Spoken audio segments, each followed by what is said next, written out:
इस वक्त एक बड़ी खबर जम्मू कश्मीर से आ रही है। जम्मू कश्मीर के नौशेरा में भारतीय सेना और पुलिस ने संयुक्त अभियान चलाया है। सुरक्षा बलों ने 2 आतंकियों को ढेर कर दिया है। नौशेरा के सेक्टर गुरेज में आतंकियों को मार गिराया है। खुफिया जानकारी के आधार पर ऑपरेशन को अंजाम दिया गया है।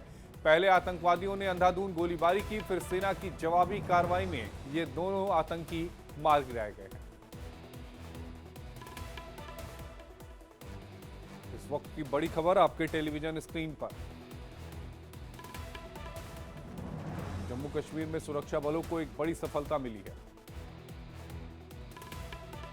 जम्मू कश्मीर के गुरेज सेक्टर में 2 आतंकी ढेर हुए हैं। सेना और पुलिस ने संयुक्त अभियान चलाया है।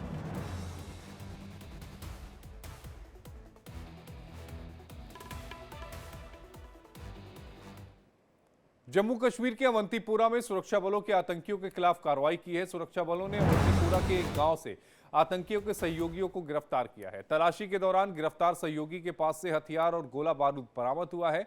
आरोपी की पहचान साकिब रियाज के रूप में हुई है। तो सुरक्षा बलों ने आतंकियों के सहयोगियों को पकड़ा है और इस सहयोगी का नाम जो है वो साकिब रियाज के रूप में इसकी पहचान हुई है। तो 2 बड़ी खबरें जम्मू कश्मीर से इस वक्त आपके टेलीविजन स्क्रीन पर। पहली खबर, जम्मू के नौशेरा में भारतीय सेना को कामयाबी मिली है और दूसरा, अवंतीपुरा में सुरक्षा बलों ने आतंकियों के मददगार को गिरफ्तार किया है। तो सुरक्षा बलों ने आतंकियों के सहयोगी को पकड़ा है। ये तस्वीर आपके टेलीविजन स्क्रीन पर। इसके पास से हथियार भी बरामद किया गया है। एक बैग भी इसके पास से बरामद किया गया है। तो सुरक्षा बलों ने अवंतीपुरा के एक गांव से आतंकियों के सहयोगी को गिरफ्तार किया और तलाशी के दौरान गिरफ्तार सहयोगी के पास से हथियार और गोला बारूद बरामद हुआ है। यही वो आरोपी है जिसकी पहचान साकिब रियाज के रूप में हुई है। तो जम्मू कश्मीर के अवंतीपुरा में सुरक्षा बलों का जो एक्शन है वो जारी है।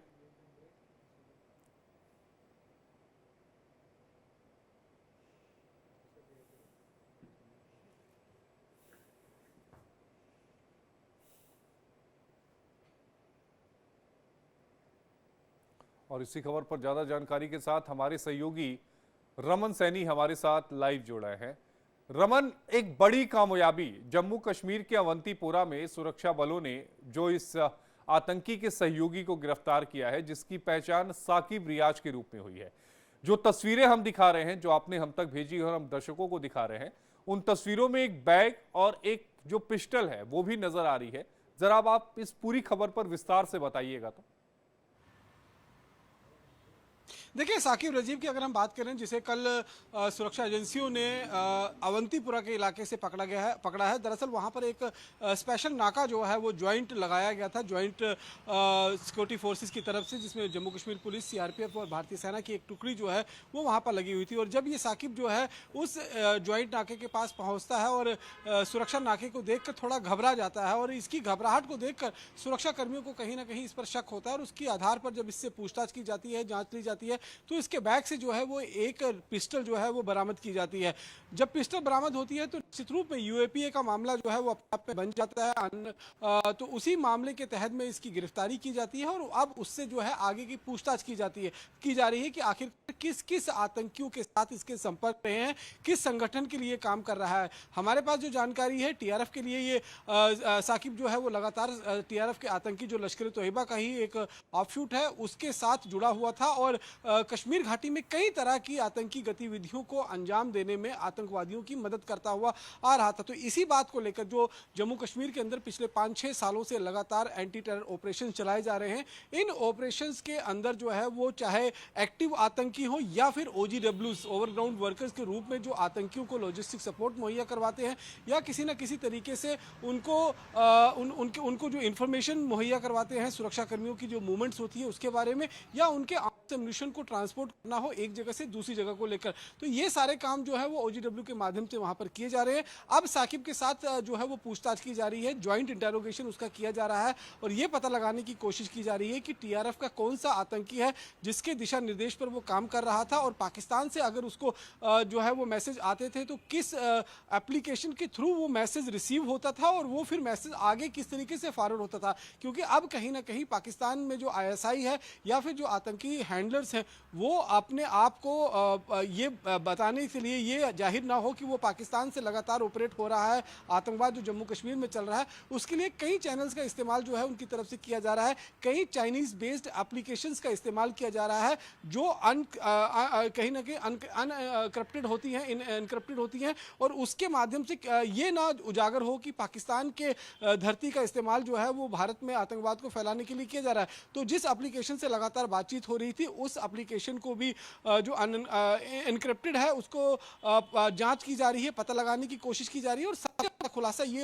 जो है वो निकल कर आ सकता है कि जो मॉड्यूल इस समय आतंकवादी का कश्मीर घाटी के अंदर मौजूद है, जो TRF का आतंकी मॉड्यूल है जिसने पहलगांव आतंकी हमले को अंजाम दिया, जिसने गगनगीर में जो आतंकी हमला हुआ उसको अंजाम दिया, अब आने वाले दिनों में TRF के जो है टारगेट पे कौन कौन से इलाके हैं, कौन कौन से ऐसे मेन बड़े टारगेट्स हैं जिनको TRF जो है वो हिट कर सकता है। क्योंकि ऑपरेशन सिंदूर के बाद हमने देखा था कि सभी के सभी एक तरह से अंडरग्राउंड हो गए थे, चाहे वो आतंकी कश्मीर घाटी में हो या फिर POK के अंदर जो है वो मौजूद थे, उनके जो ट्रेनिंग कैंप चल रहे थे वो भी शट डाउन हो गए थे, जो लॉन्च पैड थे वहां से आतंकियों को उठाकर बहुत इंटीरियर पाकिस्तान के अंदर ले जाया गया था क्योंकि डर का माहौल जो है वो लगातार बना था। लेकिन अब जिस तरीके से ऑपरेशन सिंदूर खत्म जो है वो जिस तरीके से हमने होल्ड पर रखा हुआ है उसके बाद जो इंफॉर्मेशन मिल रही है कि पाकिस्तान की धरती पर POK के अंदर जो टेररिस्ट कैंप है उनको दोबारा से रीएक्टिवेट कर दिया गया है, साथ ही साथ में जो लॉन्च पैड है वहां पर भी आतंकियों की घुसपैठ करवाई जा रही है। तो TRF की या लश्कर के जो आतंकी लगातार घुसपैठ कर रहे हैं,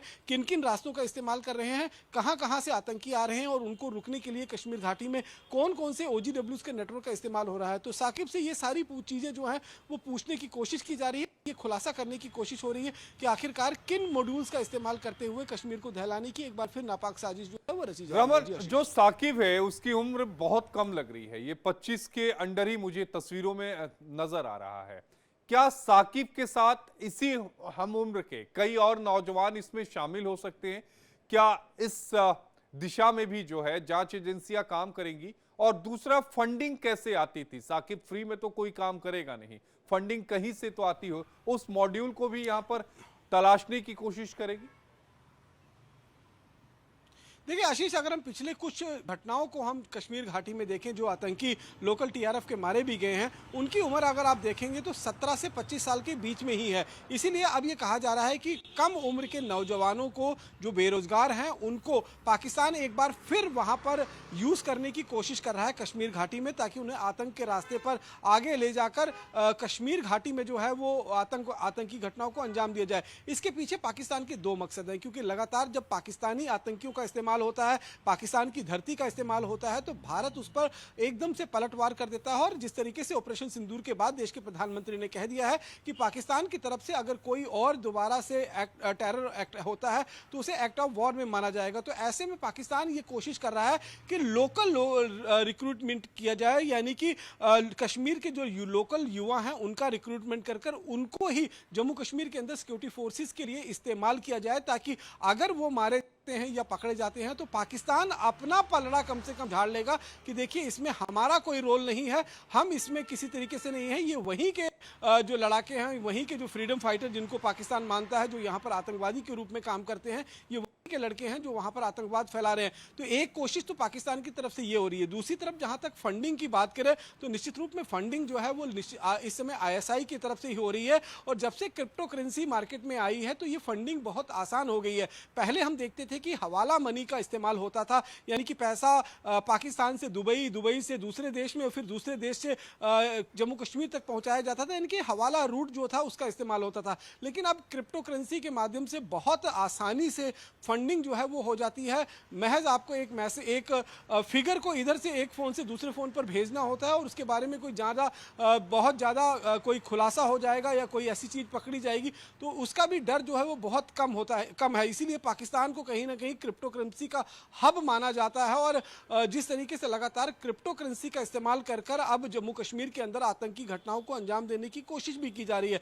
तो ये एक बड़ा सवाल है और एक बड़ी चुनौती सुरक्षा कर्मियों के लिए भी है, क्योंकि एक तो कम उम्र के युवाओं को आतंकी संगठनों में दोबारा दाखिल करने की कोशिश जो है पाकिस्तान की तरफ से हो रही है, दूसरी तरफ क्रिप्टो करेंसी का इस्तेमाल जो है वो फंडिंग के लिए किया जा रहा है। जी आशीष। बहुत शुक्रिया रमन आपका जुड़ने के लिए। रमन हमारे सहयोगी हमारे साथ जुड़े थे जो पूरी खबर पर विस्तार से जानकारी दे रहे थे।